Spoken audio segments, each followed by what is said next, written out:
kitchen door. Then I am picturing Ben putting on his hooded jacket and walking out the kitchen door. I'm picturing it, okay?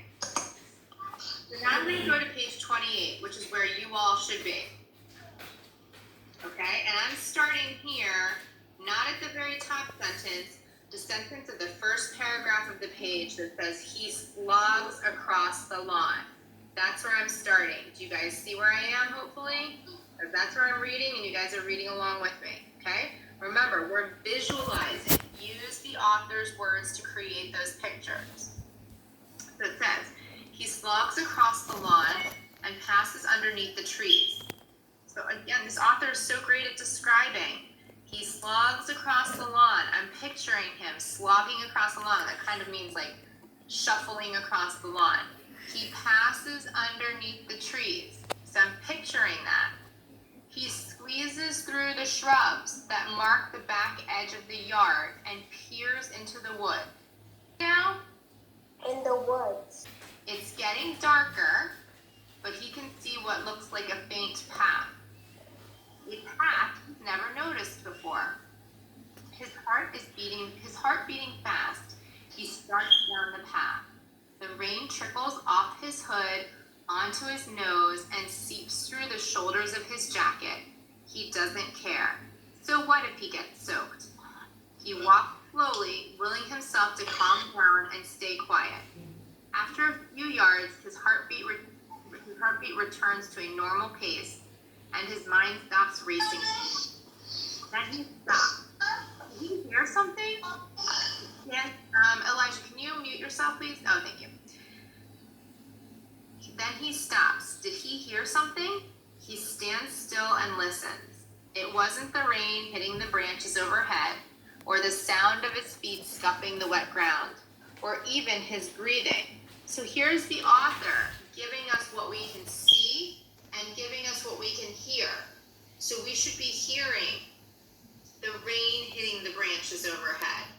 We should be seeing him walking through this mushy ground because it's raining and it's wet. This is all stuff we should be visualizing right now. That he's on a path in the woods, okay? Then it says, I'm here on this last paragraph. The faint noise begins again. It sounds like something calling, something living. A little shudder runs down Ben's spine, but he follows the path, moving farther away from the house. He has to fight his way through the underbrush, and twice he has to double back to find a place where his sneakers don't sink down into the muddy ground. Guided by the sounds, he pushes through to an open space that's even wetter. Thin trees stand alone and bare in several shallow pools, where the raindrops are making circles upon circles on the surface. Now I'm on the top of page 29. Here and there, he sees green clumps of moss, but otherwise everything is brown and gray. Oh my gosh, this author is just totally giving you the picture you need to create in your mind. It's rainy, it's brown and gray, it's wet. You should be there with Ben in the woods. I'm starting here on the second paragraph of page 29. It says, Ben stands still. It's now completely silent again. He likes being out here by himself. It's not the desert, but he's alone and outside. He doesn't mind the rain. His feet are cold and wet, but they'll get dry again. Ben listens. He shivers a little, wondering how long he can stay outside and what he'll say when he gets back to the house.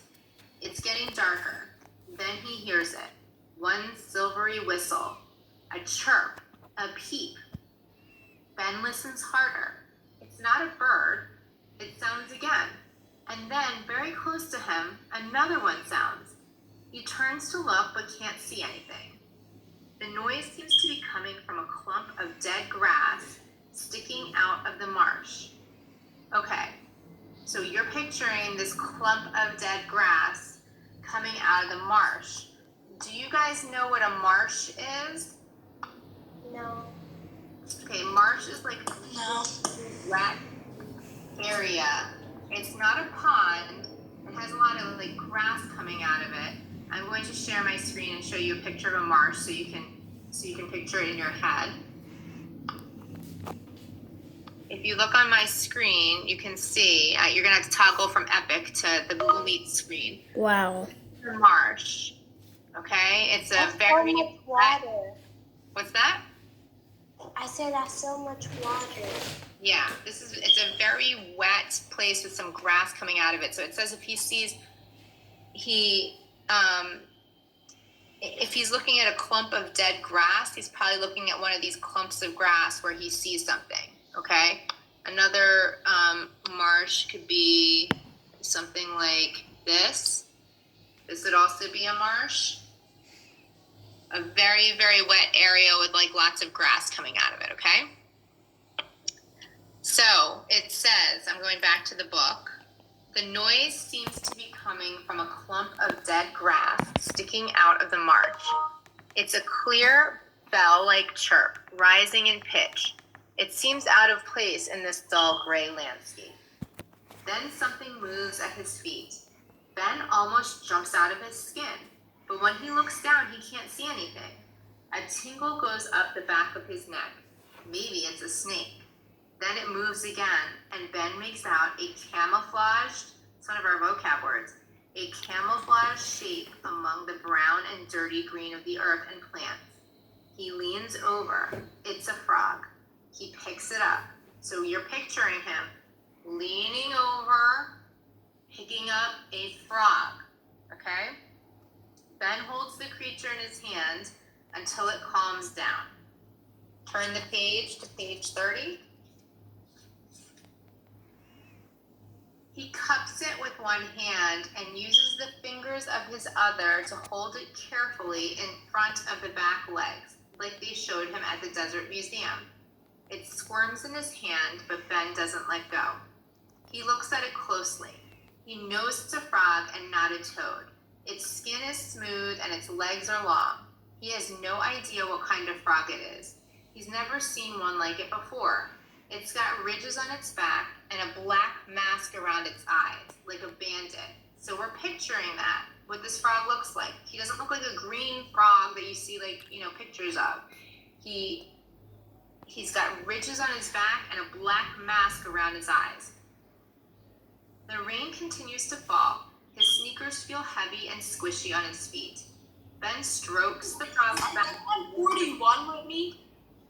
I'm sorry? Wait, are we on? Alright. I forgot what I was gonna say. Are we on 41? We're on page 30. It says the rain continues to fall. His sneakers feel heavy and squishy on his feet. Ben strokes the frog's back, wondering if this was the thing that made the silvery chirp he had just heard. He holds the frog up to his face and looks at it closely. It just sits there. It doesn't seem to care if Ben holds him or not. Ben knows the frog is sluggish because it's cold-blooded, like snakes or lizards. It can't move very fast when it's really cold. The frog flattens itself in his hand. Ben! Benny, Ben, Ben! Ben hears his father's voice calling through the growing darkness. He's singing the name like it's part of a song, and Ben can't help but smile. His father is a great joker, and it sounds like he's in a good mood. The beam from a flashlight bops up and down in the distance coming toward him. So, if the father has a flashlight and Ben can see the beam, what is the light like out? What does it look like outside right now? Is it dark or is it bright?